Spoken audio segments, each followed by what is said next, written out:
भाई मेरे को एक बात समझ में नहीं आती, जैसे तुम लोग बड़े यूट्यूबर्स को सपोर्ट करते हो, किसी छोटे यूट्यूबर की वीडियो आते हैं उसको स्किप क्यों कर देते हो? एक बार उसकी वीडियो को देखो, उस बंदे ने मेहनत की होती है भाई। और हाँ, सब्सक्राइब और लाइक करने के पैसे थोड़े ना लगते हैं यार, तो थोड़ा सा सपोर्ट दिखा दिया करो छोटे YouTubers. Hello everyone, welcome back to दापूस लर्निंग। आज की वीडियो में हम करेंगे क्लास 10 हिंदी का चैप्टर है यह दंतुरित मुस्कान कविता, उसी की समरी और explanation. So let's go start. यह दंतुरित मुस्कान कविता के कवि नागार्जुन जी हैं।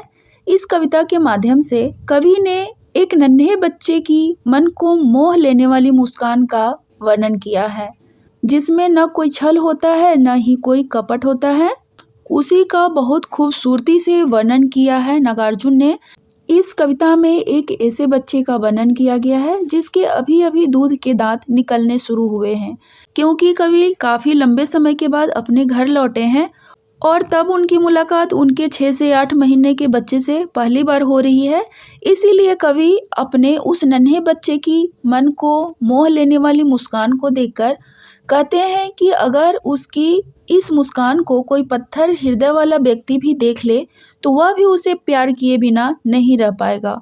और बच्चे की यह मन को मोह लेने वाली मुस्कान जीवन की कठिनाइयों और परेशानियों से निराश और हताश हो चुके व्यक्तियों को भी एक नई प्रेरणा दे सकती है, उसे एक नया जीवन दे सकती है।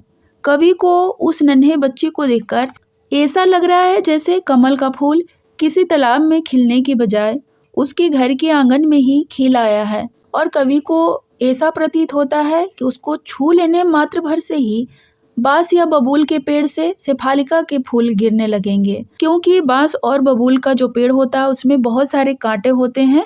इसलिए कवि कहते हैं कि एक कांटे वाले पेड़ में भी शेफालिका के फूल खिलने लगे हैं। क्योंकि कवि अपने नवजात बच्चे से पहली बार मिल रहे हैं तो बच्चा अपने पिता यानी कि कवि को पहचान नहीं पाता है, लेकिन कवि को इस बात का कोई अफसोस नहीं है। वह उसकी माँ अर्थात अपनी पत्नी और उस बच्चे को धन्यवाद देते हुए कहते हैं कि अगर तुम्हारी माँ न होती तो तुम इस धरती पर कैसे आते और मैं तुमसे कैसे मिल पाता। यानी तुम्हारी माँ ही तुम्हें इस धरती पर लाई और तुम्हारा मुझसे मिलन करवाया, जिसके लिए मैं तुम दोनों को धन्यवाद देता हूँ।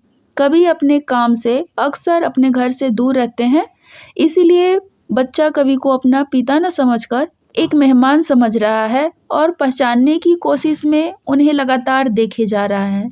लेकिन कवि उसके मुंह में आए नए नए दांतों के बीच खिली मुस्कान को देखकर अपने आप को सम्मोहित सा महसूस कर रहे हैं।